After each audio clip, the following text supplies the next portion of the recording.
Hello everyone, कैसे आप सभी। आप सभी लोग बहुत अच्छे होंगे और अपने सीटेट की तैयारी बहुत अच्छे से कर रहे होंगे। मेरा नाम है मिंटू आमिर और आपका मेरे चैनल मिंटू इन्फो टेक में बहुत बहुत स्वागत है।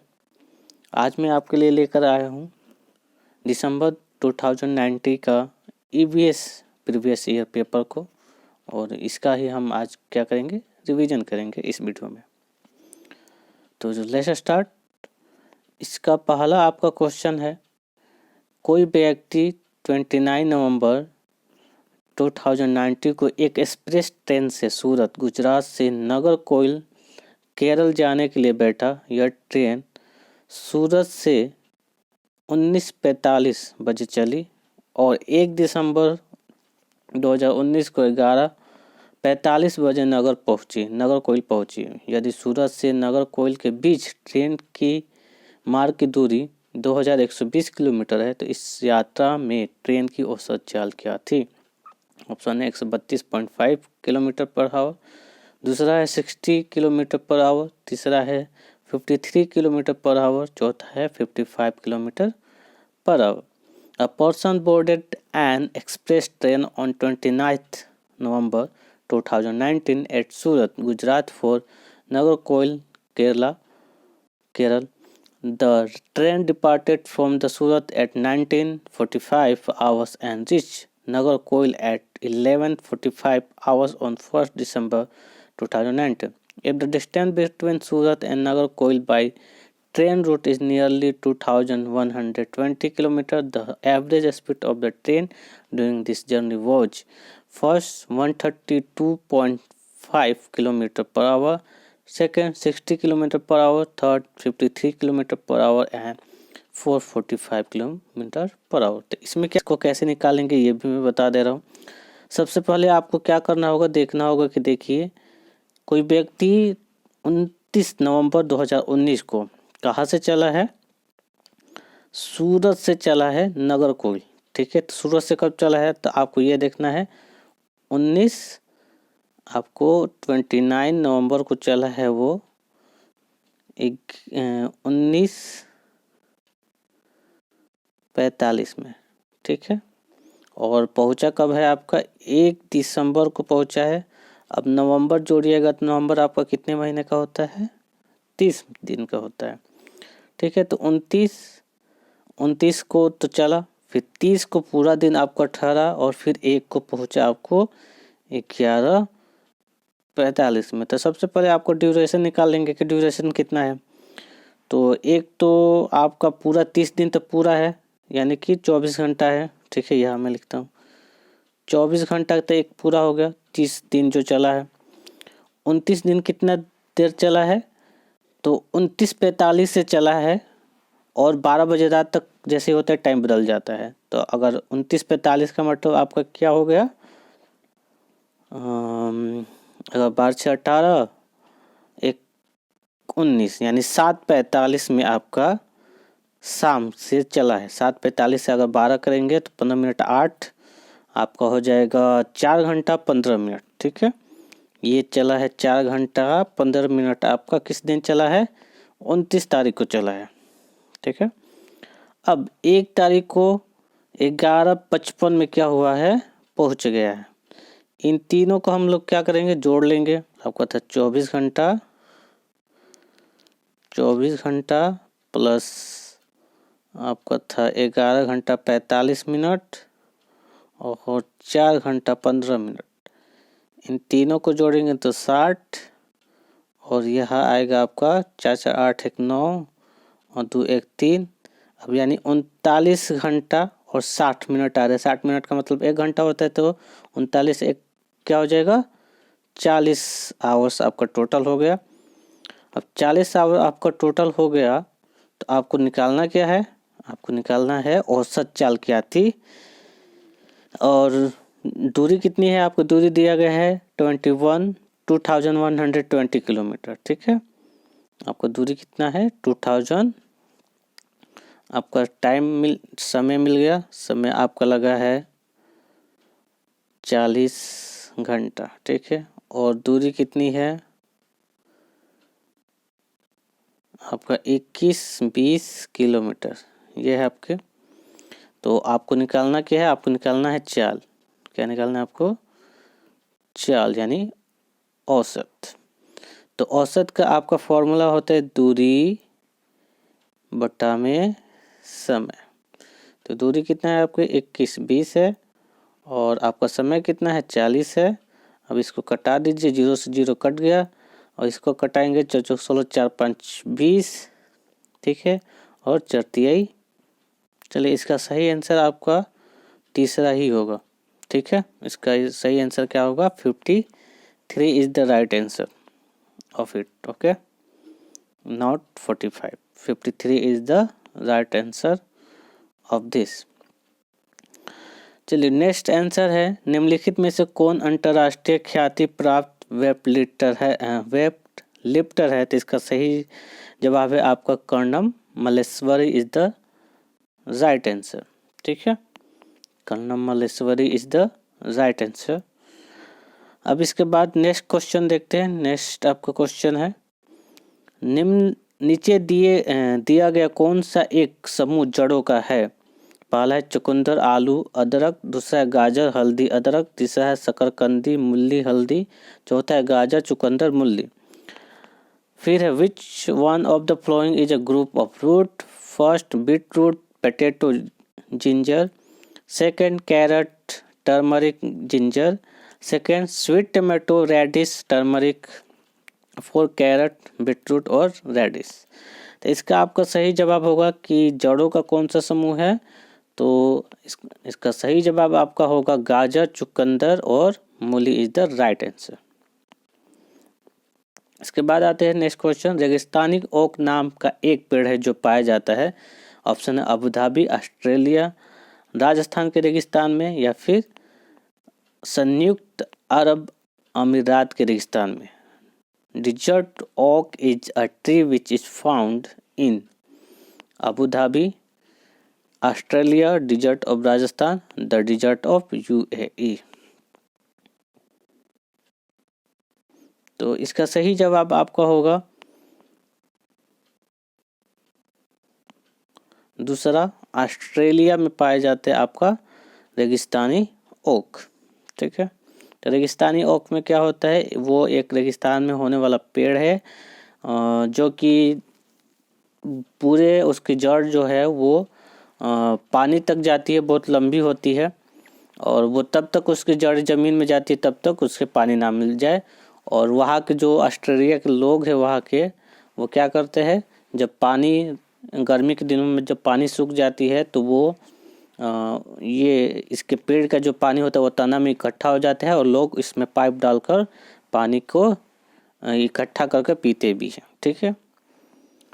नेक्स्ट क्वेश्चन है हमारा 65, निफेंथिस वह पौधा है जो शिकार करता है के विषय में नीचे दिए गए कथनों पर विचार कीजिए। यह पौधा ऑस्ट्रेलिया इंडोनेशिया और भारत में मेघालय में पाया जाता है। बी, इसका आकार घड़े जैसा होता है और इसका मुख्य एक पत्ती से ढका होता है। सी, यह केवल छोटे कीड़े मकोड़ों को फंसाकर उसका शिकार कर सकता है। डी है, यह छोटे कीड़े मकोड़ों को खींचने के लिए मोहक आवाज़ निकालता है जो इससे फंस जाते हैं और बाहर नहीं निकल पाते हैं। इसमें से सही कथन है केवल ए और बी, केवल ए और सी, केवल बी और डी, चौथा ए बी और C. Consider the following statements about nepenthes, a plant which hunts. A, this plant is found in Australia, Indonesia and Meghalaya in India. B, it has a peach-like shape and the mouth is covered by a leaf. C, it can trap and eat only a small insect. D, it emits a pleasant sound to attract some small insect which get trapped and cannot get out. The correct statements are A and B only, 2, A and C only, 3, B and D only and 4, A, B and C only।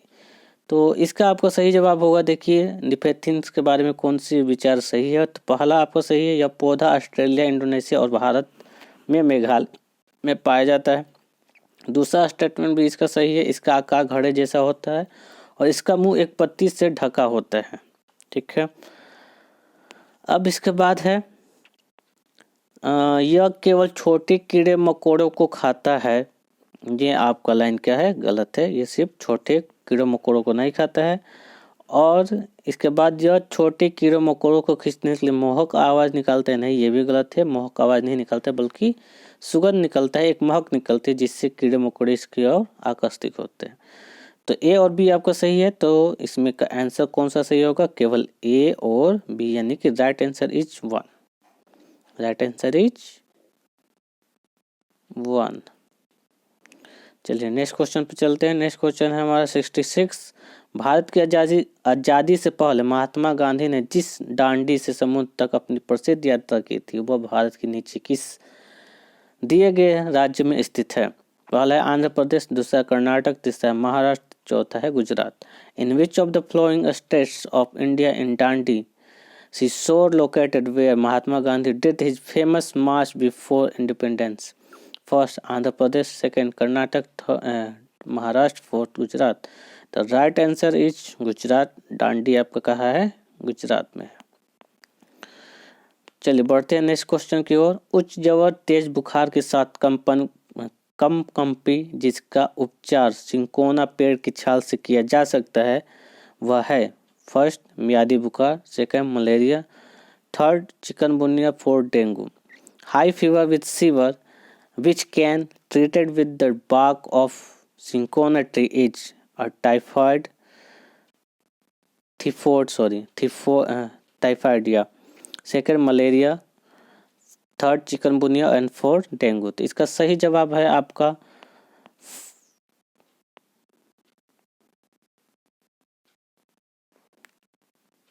Malaria is the right answer of 67, यानी कि दूसरा answer आपका सही है। Malaria is the right answer.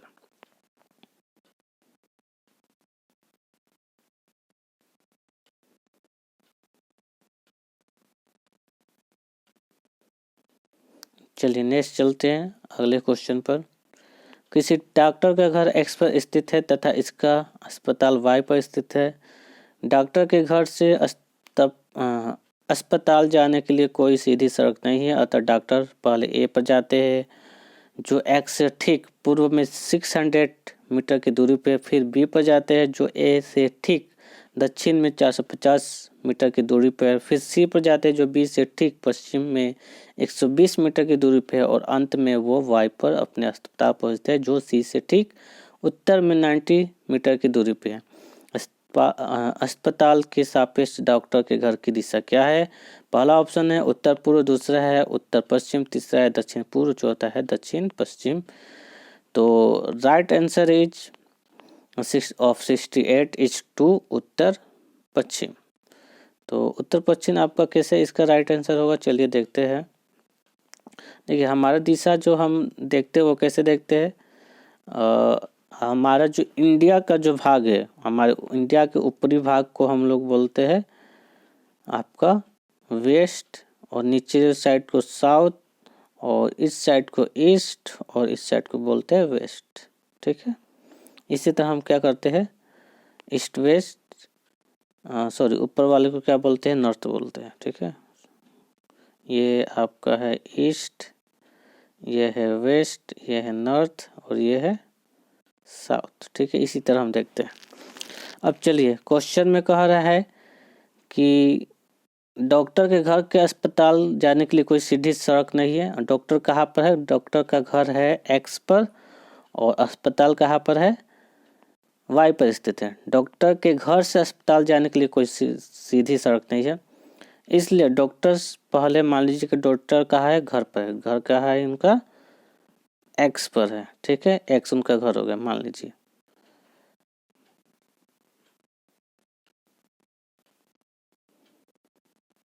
ये x है, x उनका घर हो गया। तो सीधी तो जा नहीं सकते, तो सबसे पहले वो कहाँ पर जाते हैं? पहले ए पर जाते हैं जो एक्स से ठीक पूरब में है। तो पूरब कहाँ है हमारा? ईस्ट, इधर है। तो सबसे पहले इधर जाते हैं। कितना? 600 मीटर जाते हैं। कितना जाते हैं? मैं यहाँ पहले बताता हूँ। मान लीजिए ये एक्स है और ईस्ट में जा रहे हैं। ठीक है, कितना? 600 मीटर जा रहे हैं। ठीक है।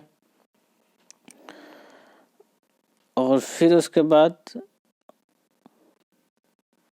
600 मीटर चले गए। उसके बाद कहा रहा है कि फिर कहाँ पर जा रहे हैं, तो फिर जा रहे हैं वो बी पर जाते हैं, ए जो ए से ठीक दक्षिण में है 450 मीटर पर। तो पहले तो एक्स था, ईस्ट में गए जो कि 600 है। फिर यहाँ से कहाँ पर जा रहे हैं, दक्षिण। दक्षिण कहाँ है, नीचे आता है आपको, ठीक है। दक्षिण में जा रहे हैं जो कि ये क्या है, बी है, ठीक है। ये आपका ए पे पहुँचे थे, ये बी पे पहुँचे थे। ये आपका किस दिशा में है, तो साउथ दिशा में है, ठीक है। और कितनी दूरी है इसकी, तो कह रहा है ए से ठीक 450, ये है 450 मीटर पर पहुँचे, ठीक है। फिर जाते हैं सी पर जाते हैं जो बी से ठीक पश्चिम है, तो ईस्ट ये है और वेस्ट हमारे इधर है, समझ गए। और तो कितना दूरी है इनका, तो सी पर जाते जो कि मात्र 120 मीटर ही है मान लीजिए, ठीक है। 120। फिर वाई अंत में वो वाई पर अपने अस्पताल पहुंचते जो सी से ठीक उत्तर में, सी से ठीक उत्तर में 90 मीटर की दूरी है। तो उत्तर कहाँ होगा आपका, ऊपर है, तो एक्स वहाँ पर है, तो ये यहाँ पर पहुँच गए जो कि इसकी दूरी कह रहे कि मात्र 90 मीटर है, समझ गए। तो इस प्रकार से हम इसको बनाते हैं। बस आपको दिशा पता होनी चाहिए कि भारत का जो नक्शा है उसमें पूरब किस साइड को बोलते हैं, उत्तर किस साइड को बोलते हैं, जो कि मैंने बताया आपको। बस उसी के अनुसार जैसे जैसे क्वेश्चन करेगा आपको क्या करना है, बनाते जाना है फिगर, ठीक है। अब देखिए लास्ट में क्वेश्चन, इतना होने के बाद क्वेश्चन आपको पढ़ना है कि लास्ट में क्या पूछ रहे हैं। अस्पताल के सापेक्ष डॉक्टर के घर की दिशा क्या है। तो ये तो हुआ कि आपका वाई पे पहुंचना है, ठीक है। तो ये आपका पहले क्या हुआ था, देखिए एक्स पर उनका घर है, फिर यहाँ पर गए, फिर इधर गए, फिर इधर गए, फिर इतना गए मान लीजिए, ठीक है। सॉरी, पहले क्या था, एक्स था, फिर पहले ईस्ट गए, फिर साउथ गए, फिर वेस्ट गए, फिर उसके बाद ऊपर गए, यानी कि लास्ट में इस उत्तर दिशा में जा रहे हैं, यानी ऊपर जा रहे हैं, ठीक है, यहाँ पर। और यहाँ पर मान लीजिए उनका क्या है, अस्पताल है, वाई अस्पताल, ठीक है, वाई अस्पताल है। तो अब पूछा जा रहा है कि अस्पताल के सापेक्ष डॉक्टर के घर की दिशा क्या है। तो घर यहाँ है, अस्पताल यहाँ है, तो इन दोनों के बीच की दूरी पूछ रहा है कि सापेक्ष क्या है। तो अस्पताल वाई से, वाई पर देखेंगे तो वाई से एक्स की दिशा देखेंगे, तो इधर क्या होता है हमारा, ईस्ट वेस्ट होता है, ठीक है। या इधर क्या होता है, वेस्ट ही होता है ना, वेस्ट, ठीक है। ईस्ट इधर होता है हमारा, और ये क्या है, इस साइड में है तो वेस्ट है। घर किस साइड में है, वेस्ट में है। अब पश्चिम यहाँ पर क्यों कर रहा है, क्योंकि वेस्ट पश्चिम हो गया। अब उत्तर दिशा में, क्योंकि यहाँ देखिए ये यहाँ कहाँ जा रहे हैं, ये सीधे यानी उत्तर दिशा को कर रहे थे, उत्तर दिशा में है इसलिए उत्तर, और सापेक्ष मिल रहा है तो ये क्या हो गया, पश्चिम दिशा में। तो उत्तर पश्चिम इसका राइट आंसर है। चलिए नेक्स्ट क्वेश्चन है, चेराऊ नाच कहाँ के लोग करते हैं। ऑप्शन है झारखंड, मिजोरम, मणिपुर तथा मेघालय। तो इसका राइट आंसर आपका होगा मिजोरम। चेराऊ नाच कहाँ के लोग करते हैं, मिजोरम के लोग करते हैं। इसका Mizoram is the right answer. चलिए नेक्स्ट क्वेश्चन चलते हैं, क्वेश्चन नंबर 20। तमिलनाडु के निकटवर्ती राज्य है आंध्र प्रदेश, उड़ीसा, कर्नाटक। दूसरा है केरल, आंध्र प्रदेश, महाराष्ट्र। तीसरा है कर्नाटक, छत्तीसगढ़, केरल। या चौथा है आंध्र प्रदेश, केरल और कर्नाटक। तो पूछा जा रहा है कि तमिलनाडु का है। मान लीजिए ये हमारा भारत है, ठीक है। मुझे वैसे भारत बनाने तो नहीं आता, लेकिन फिर भी मैं एक कोशिश करता हूँ। गलत बन गया, फिर से बनाता हूँ। ये इस प्रकार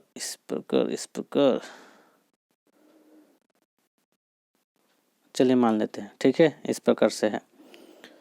तो तमिलनाडु जो है सबसे लास्ट में हमारा आता है, यहाँ पर इस प्रकार से तमिलनाडु होता है। ये इसमें तमिलनाडु होता है और इधर केरला है, ठीक है। ये क्या है, केरला है, और इधर ये क्या है, तमिलनाडु है। और फिर कह रहा है कि तमिलनाडु के निकटवर्ती कौन कौन से राज्य है। तो बगल में क्या हो गया आपका, यहाँ से आप देख सकते हैं कि 2 ऑप्शन में केरल दिया गया है, ठीक है। तो या तो आपका होगा दूसरा या तो होगा चौथा।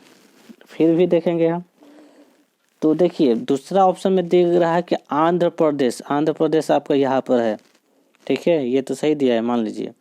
लेकिन महाराष्ट्र कहाँ पर है, महाराष्ट्र आपका यहाँ पर है, जो कि उसके नज़दीक नहीं है। लेकिन कर्नाटक का है, कर्नाटक ठीक केरल के ऊपर है, ठीक है। तो आपका सही आंसर क्या है, चौथा, आंध्र प्रदेश, केरल और कर्नाटक। चलिए नेक्स्ट क्वेश्चन पे चलते हैं। नेक्स्ट क्वेश्चन है, एनसीएफ 2005 के अनुसार निम्नलिखित में से क्या प्राथमिक स्तर पर पर्यावरण अध्ययन शिक्षण का उद्देश्य नहीं होना चाहिए। ऑप्शन है, विशेषतः प्राकृतिक पर्यावरण के प्रति बच्चे की जिज्ञासा एवं सृजनात्मकता को बढ़ावा देना। दूसरा, अवलोकन, वर्गीकरण और निष्कर्षण निकाले आदि प्रक्रिया के माध्यम से बुनियादी संज्ञानात्मक और गत्यात्मक कौशल प्राप्त करने के लिए खोजबीन से जुड़ी और हाथों से करने वाले कार्यों से बच्चों को संलग्न करना। प्राकृतिक, सांस्कृतिक और सामाजिक पर्यावरण के बीच संबंधों को पहचानने एवं समझने में बच्चों को प्रशिक्षित करना। चौथा है, पर्यावरणीय समझ के द्वारा बच्चों में अष्टिक संख्यात्मक कौशल का विकास करना। तो यहाँ पर आप देखेंगे, गौर करेंगे क्वेश्चन पर, तो नेगेटिव क्वेश्चन पूछा है कि उद्देश्य क्या नहीं होना चाहिए। तो इसका सही ऑप्शन होगा चौथा, पर्यावरणीय समझ के द्वारा बच्चों में अष्टिक संख्यात्मक कौशल का विकास नहीं कर सकते हैं, यानी कि 4 answer is the right answer. चलिए नेक्स्ट क्वेश्चन चलते हैं। नेक्स्ट क्वेश्चन है हमारा 72, पर्यावरण अध्ययन कक्षा 3 से 5 के लिए एक विशेष क्षेत्र है जो संकलित करता है। पहला, विज्ञान की अवधारणा और मुद्दों को। दूसरा, पर्यावरण शिक्षा, सामाजिक अध्ययन और विज्ञान की अवधारणाओं और मुद्दों को। दूसरा, विज्ञान और सामाजिक विज्ञान की अवधारणाओं और मुद्दों को। चौथा है, पर्यावरणीय शिक्षा और विज्ञान की अवधारणाओं और मुद्दों को। तो इसका राइट आंसर आपका क्या होगा, इसका राइट आंसर होगा आपका दूसरा, यानी कि पर्यावरण शिक्षा, सामाजिक अध्ययन और विज्ञान की अवधारणाओं और मुद्दों को क्लास 3 से 5 में विशेष क्षेत्र है पर्यावरण अध्ययन में। नेक्स्ट क्वेश्चन है 73, निम्नलिखित में से क्या पर्यावरण अध्ययन के संदर्भ में सही है। पहला क्वेश्चन है, पर्यावरण अध्ययन एक विषय है जो 1 से 5 तक की कक्षाओं में पढ़ाया जाता है। सही बात है। दूसरा है, सही बात नहीं है ये, अभी मैं ऑप्शन पढ़ रहा हूँ, लास्ट में आपको आंसर बताऊंगा। दूसरा है, 1 से 2 की कक्षाओं के लिए भाषा और गणित के माध्यम से पर्यावरण अध्ययन पढ़ाया जाता है। तीसरा है, 2, 3, 4 की कक्षाओं के लिए पर्यावरण अध्ययन से जुड़े मुद्दों को भाषा और गणित के माध्यम से पढ़ाया जाता है। चौथा है, 1 से 2 तक की कक्षाओं के लिए पर्यावरण अध्ययन से जुड़े मुद्दे विज्ञान और सामाजिक विज्ञान के द्वारा पढ़ाए जाते हैं। तो इसका राइट आंसर जो है, आपका राइट आंसर है दूसरा, 1 से 2 की कक्षाओं के लिए भाषा और गणित के माध्यम से पर्यावरण अध्ययन पढ़ाया जाता है। चलिए अगले क्वेश्चन पे चलते हैं, जो कि है क्वेश्चन नंबर 74, बच्चों को पर्यावरण अध्ययन को सीखने के लिए खोजने के द्वारा पर्याप्त समय दिया जाता है और यह इंगित करता है कि पर्यावरण अध्ययन याद करके सीखा जाता है। पर्यावरण अध्ययन सूचनाओं के द्वारा सीखा जाता है। तीसरा, पर्यावरण अध्ययन बाल केंद्रित है। चौथा, पर्यावरण अध्ययन शिक्षक केंद्रित है। इसका सही आंसर होगा तीसरा, पर्यावरण अध्ययन बाल केंद्रित होता है, यह है, ठीक है। चलिए अगले क्वेश्चन पे चलते। अगला क्वेश्चन है हमारा, निम्नलिखित में से कौन सा पर्यावरण अध्ययन पाठ्यक्रम के सुझावित प्रकरणों का प्रकरण है। पहला ऑप्शन है परिवार और मित्र, दूसरा है भोजन, तीसरा जानवर और चौथा है हम चीजें कैसे सीखते हैं। तो पर्यावरण अध्ययन पाठ्यक्रम के सुझावित प्रकरणों का उपकरण कौन सा है, उप प्रकरण, ठीक है। तो इसका राइट आंसर है आपका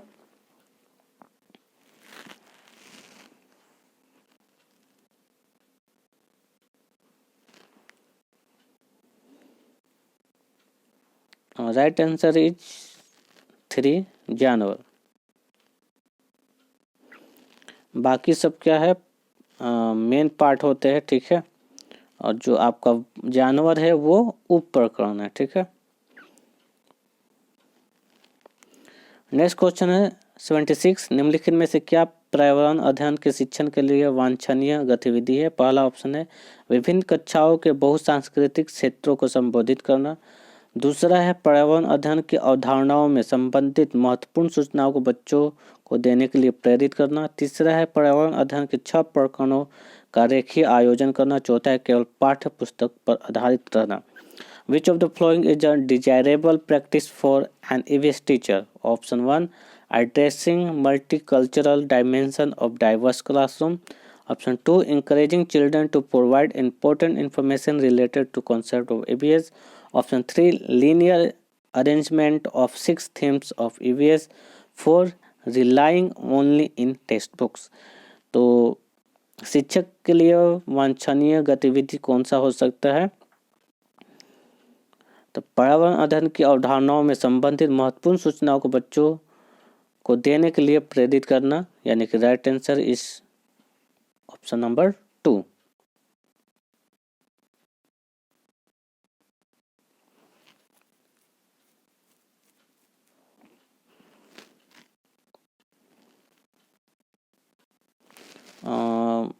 देखिए इसमें आपका राइट आंसर 2 तो लग रहा है, ठीक है, कि बच्चों को क्या करना है, प्रेरित करना है महत्वपूर्ण सूचनाओं को देने के लिए। लेकिन प्रेरित आपका क्या है, इंकरेजिंग चिल्ड्रेन आपका जो वर्ड है वो पॉजिटिव वर्ड है, ज़्यादातर प्रेरित जहाँ रहता है वो सही रहता है। लेकिन सीटेट ने जो इसका आंसर दिया है उसका आंसर फर्स्ट दिया हुआ है, ठीक है। तो इस बात का आप ध्यान रखेंगे। इस क्वेश्चन का जो शिक्षक के लिए वांछनीय गतिविधि कौन सा है, तो इसका पहला ऑप्शन विभिन्न कक्षाओं में बहुत सांस्कृतिक क्षेत्रों को संबोधित करना इसका राइट आंसर है, जो कि सीटेट के द्वारा दिया गया आंसर है। चलिए नेक्स्ट क्वेश्चन है 77, निम्नलिखित में से क्या पर्यावरण अध्ययन में बच्चों द्वारा ज्ञान की रचना में महत्वपूर्ण है? पहला ऑप्शन बच्चों का सक्रिय भाग लेना। दूसरा है बच्चों के समूह के सदस्य पर्यावरण अध्ययन की पाठ्य पुस्तक। डी ए पर्यावरण अध्ययन की पाठ्य पुस्तक में दी गई व्याख्या और परिभाषा। पहला ऑप्शन ए, बी और सी। दूसरा ऑप्शन केवल ए और सी। तीसरा ए, सी और डी। चौथा केवल सी। Which of the following is are important in constructing knowledge in EVS by children? A, active participation of children. B, community member of children. C, textbook of EVS. 4, D, description and definition given in the textbook. Option A, B or C. Option 2, A or C only. Option 3, A, C and D only. Option 4, C only. तो इसका सही answer आपका होगा option A, B और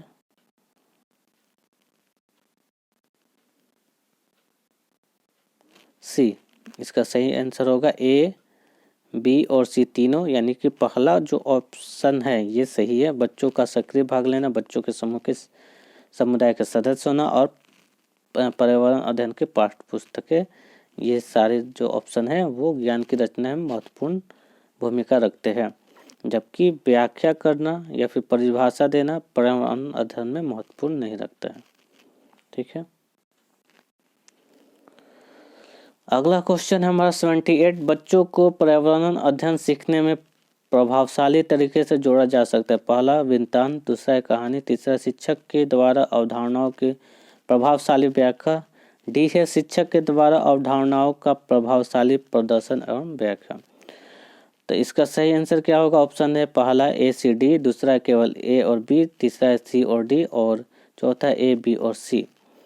children can effectively engage in EVS learning through पहला narrative, B story, C effective explanation of concept by the teacher, D effective demonstration and explanation of concept by the teacher. Option is A, C, D. Second option A and B only. Third option C and D only. Fourth option A, B और C only. तो बच्चों को पर्यावरण अध्ययन सिखाने के लिए प्रभावशाली आपका कौन सा तरीका हो सकता है?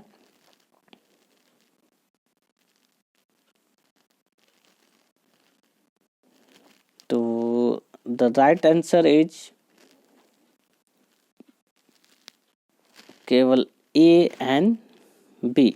ठीक है, इसका राइट आंसर क्या होगा? वृत्तांत एंड कहानियाँ।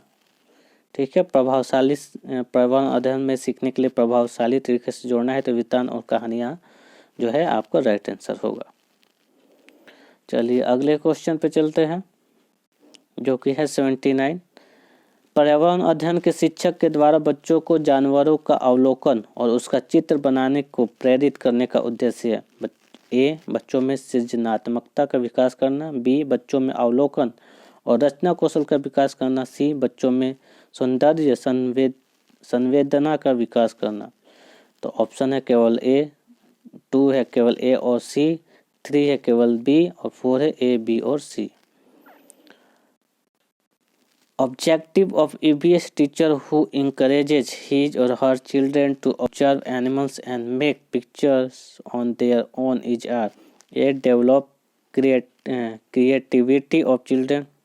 B, develop observation and design skill of children. C, develop aesthetic sense of children. Option है ए ओनली, ऑप्शन 2 है A and C only, option 3 है बी ओनली, ऑप्शन 4 है ए, बी और सी only.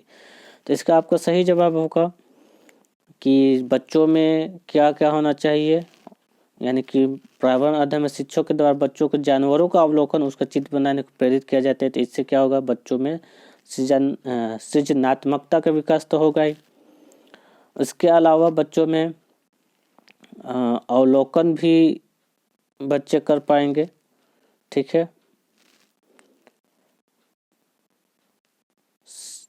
अवलोकन भी कर पाएंगे और बच्चों में सौंदर्य संवेदना का भी विकास होगा, यानी कि right answer is 4 A, B और सी, तीनों आपका आंसर सही है। ठीक है, नेक्स्ट क्वेश्चन है क्वेश्चन नंबर 18।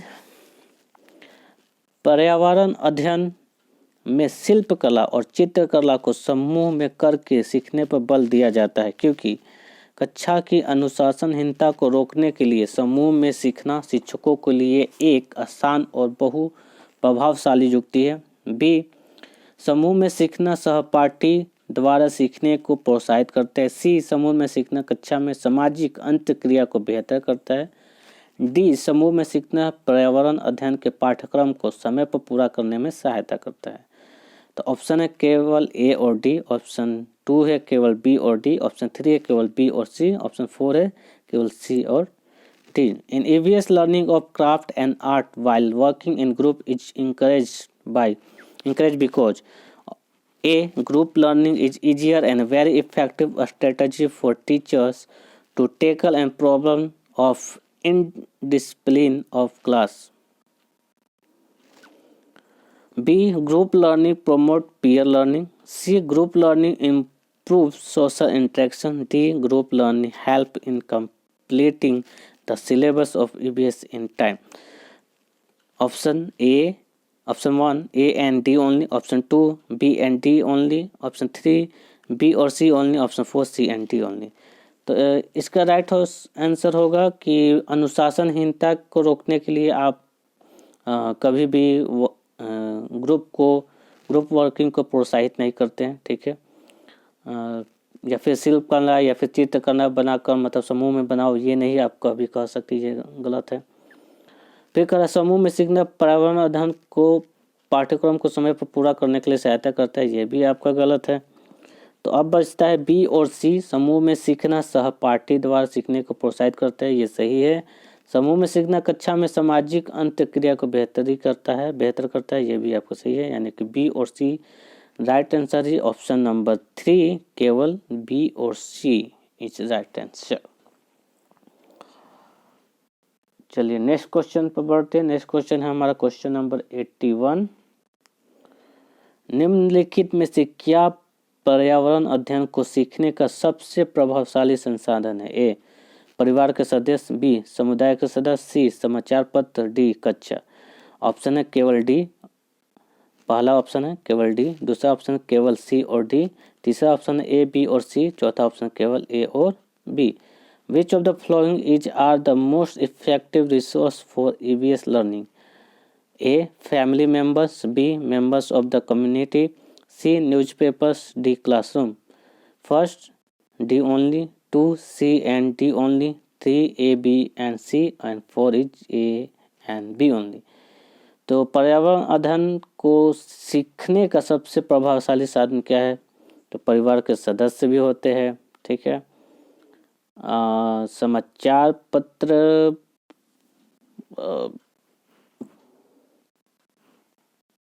हो सकता है, ठीक है। समुदाय के सदस्य भी होते हैं और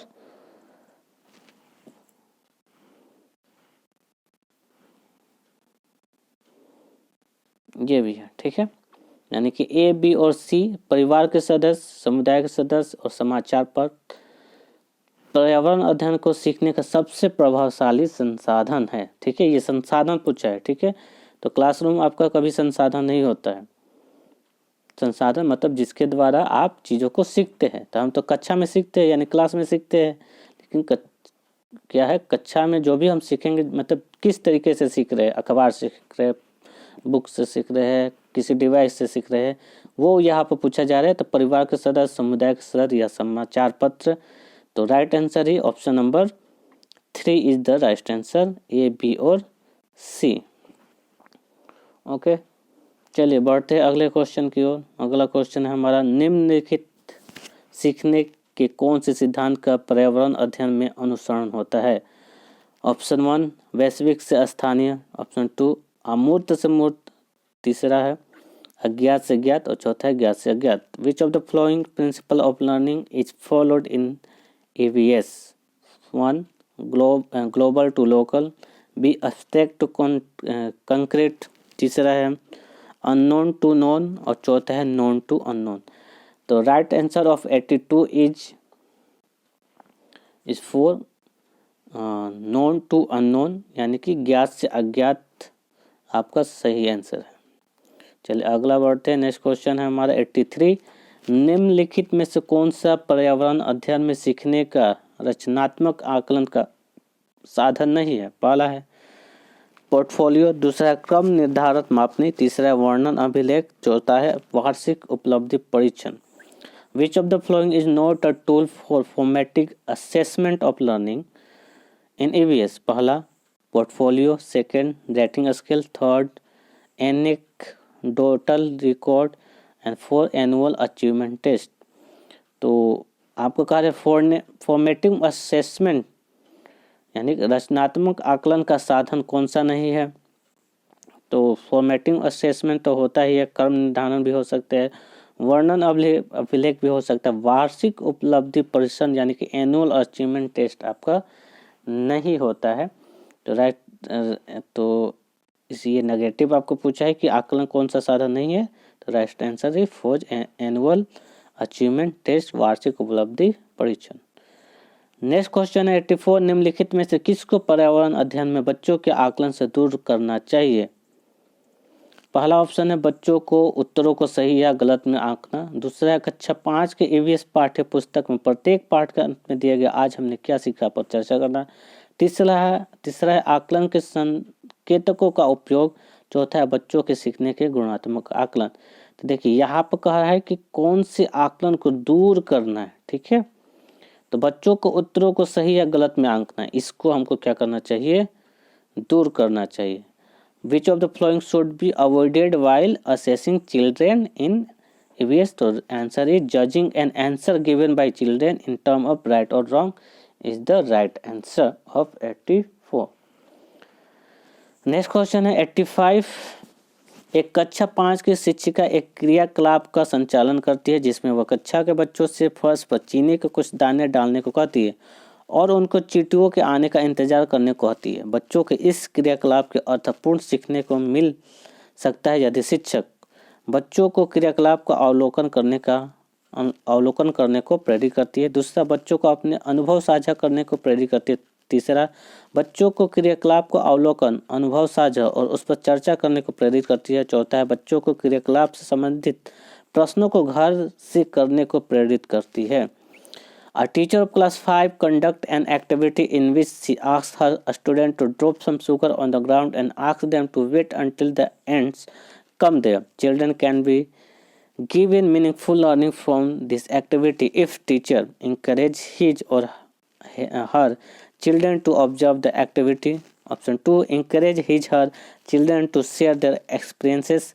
Option 3, encourage his her children to observe, share their experiences, followed by discussion on the activity. 4, encourages her his children to answer the question at their home. तो इसका सही आंसर आपका होता है क्वेश्चन नंबर 85 का आपका सही आंसर क्या होगा? तीसरा, encourage his her children to observe, share their experiences, followed by discussion on the activity. Right answer is बच्चों के क्रियाकलाप का अवलोकन, अनुभव साझा और उस पर चर्चा करने को प्रेरित करना। चलिए बढ़ते अगले क्वेश्चन की ओर। अगला क्वेश्चन है हमारा 86। नीचे दी गई सूची पर विचार करिए। कछुआ, घड़ियाल, कौवा, बत्तख, मछली, इन सूची में से निम्न में कौन सा दूसरे से भिन्न है? तो मछली भिन्न है, कौवा भिन्न है, या फिर घड़ियाल या कछुआ? तो देखिए, consider the following list: tortoise, crocodile, crow, duck, fish. In this list which one of the following is different from the others? First fish, second crow, third crocodile, fourth tortoise. तो आप देखेंगे मछली, घड़ियाल और कछुआ आपका क्या है? तीनों क्या है? पानी वाले जानवर है ना, वाटर एनिमल है। जबकि कौवा कहाँ है? आपका आकाश में उड़ता है। तो राइट आंसर इज, दूसरों से कौन भिन्न है? कौवा भिन्न है। ठीक है, चलिए अगले क्वेश्चन पे चलते हैं। शहर का नाम दिया गया है और उनका पसंदीदा खाना दिया गया है। हांगकांग, केरल, कश्मीर, गोवा। इधर लेफ्ट राइट साइड में दिया है किसी भी करी के साथ टेपकुआ। दूसरा दिया सरसों के तेल में बनी मछली। तीसरा नारियल के तेल में बनी समुद्र की मछली। 4, छोले भटूरे। 5, पका हुआ सांप। तो कॉलन का मिलान करना है तो कौन सा आपका सही होगा? मैं इसका डायरेक्ट आंसर आपको बता देता हूँ, तो आप बड़ी आसानी से पता लगा सकते हैं। देखिए, हांगकांग में आपको पका हुआ सांप जो है खाया जाता है। उसके बाद देखिए, टेपुकोवा आपका किसी भी करी के साथ उबला हुआ टेपुकोवा केरल में खाया जाता है। इसके बाद गोवा में नारियल के तेल में बनी समुद्र की मछली खाया जाता है और कश्मीर में सरसों के तेल में बनी मछली खाया जाता है। तो आप देखेंगे कि पहला का पांचवा, फिर दूसरा का पहला आपका किसमें है? तो ये राइट आंसर आपका कौन सा है? दूसरा है। ठीक है, यानी कि तीसरा का आप कौन सा है? दूसरा सरसों, और चौथा का आपका है तीसरा। ठीक है, चलिए नेक्स्ट क्वेश्चन पे चलते हैं। अगला क्वेश्चन है 88। नीचे दिए गए पक्षियों की कौन सी प्रजाति झटके से अपनी गर्दन आगे पीछे करती है? तो इसका राइट आंसर होगा ऑप्शन नंबर 4, मैना। विच one of the flowing birds species move snake back and fourth with a jerk, यानी जोर से झटक कर क्या करती है? आगे पीछे करती है, तो वो मैना है। ठीक है, चलिए नेक्स्ट क्वेश्चन है 89। नीचे दिए गए विवरणों पर विचार कीजिए। ए, राजस्थान के गांव के लोग मिट्टी के घरों की छत कंटीली झाड़ियों की होती है में रहते हैं। दूसरा, मनाली हिमाचल प्रदेश में घर बांसों के खंभों पर बनाए जाते हैं। तीसरा, लेह के पत्थर के 2 मंजिला घर बनाए जाते हैं, निचले के मंजिल पर ढोर का सामान और जानवरों को रखते हैं। इनमें से सही कथन है ए और बी। दूसरा है बी और सी। तीसरा है ए और सी। चौथा है केवल A. Consider the following description of house. A, in Rajasthan the villager live in the mud house with roof to thorny bushes. B, in Manali, Himachal Pradesh, houses are made on bamboo pillars. C, in Leh 2-floor houses are made of stone. The ground floor is for animal and for the storing necessary things. The correct statements is A, first A and B, second B and C, third A and C, fourth only C. तो देखिए, राजस्थान के गांव के लोग मिट्टी के घरों और जिनकी छतें कंटीली झाड़ियाँ होती है, ये आपका सही है। मनाली हिमाचल प्रदेश में घर बांसों के खंभों पर बनाए जाते हैं, ये गलत है। ये आपका असम में घर बांसों के खंभों पर बनाए जाते हैं। तीसरा कह रहा है कि लेह में पत्थर के 2 मंजिले घर बनाए जाते हैं, निचले मंजिल पर जरूरत का सामान और जानों को रखा जाता है। सही है, यानी कि राइट आंसर देखिएगा तो पहला में है आपका ए और सी किसमें है, तीसरा में है, यानी राइट आंसर है आपका ए और सी, तीसरा नंबर। चलिए नेक्स्ट क्वेश्चन है इस वीडियो का लास्ट क्वेश्चन। हाथी के विषय में नीचे दिए गए कथनों पर विचार करिए। हाथी बहुत कम आराम करते हैं, यह एक दिन में केवल 2 से 4 घंटे सोते हैं। दूसरा, एक बड़ा हाथी एक दिन में 200 किलो से अधिक पत्तियां और झाड़ियां खा लेते हैं। तीसरा, इसे पानी और कीचड़ में खेलना बहुत भाता है, इससे इसके शरीर को ठंडक मिलती है। डी, किसी हाथियों के झुंड में सबसे बुजुर्ग हाथिनी ही सभी फैसले लेती है। इनमें से सही कथन है ए, बी और सी। दूसरा है बी, सी और डी। तीसरा है सी, डी, ओ, ए और चौथा है ए, बी और D. Consider the following statements about elephant. First, यानी A, elephant do not rest very much, they sleep 2 to 4 hours only in a day. B, an adult elephant can eat more than 200 kilo of leaves and twists in a day. C, they love to play with mud and water. The mud keep their skin cool. D, in elephant herd, the oldest female elephant decides everything. The correct statement are, तो correct statement आपका देखिए कौन कौन सा सही हो सकता है। तो इसमें हाथी बहुत कम आराम करते हैं, एक दिन में 2 से 4 घंटे ही सोते हैं, ये सही बात है। एक बड़ा हाथी एक दिन में 200 से अधिक पत्तियां झाड़ियां खा लेते हैं, ये गलत है। वो कितना खाता है, 100 केजी ही खाता है। ठीक है, कितना खाता है, 100 केजी ही खाता है। वजन जो होता है वो 200 किलो का हो सकता है। ठीक है। तीसरा कह रहा है कि इसमें पानी और कीचड़ में खेलना बहुत भाता है, इससे इसके शरीर को ठंडक मिलती है, ये भी सही है। किसी हाथिनी के झुंड में सबसे बुजुर्ग हाथिनी ही सभी फैसले लेती है, ये भी सही है, यानी कि ए, सी और डी। तो इसका देखिएगा तीसरा में आपका ऑप्शन है सी, डी, ए करके।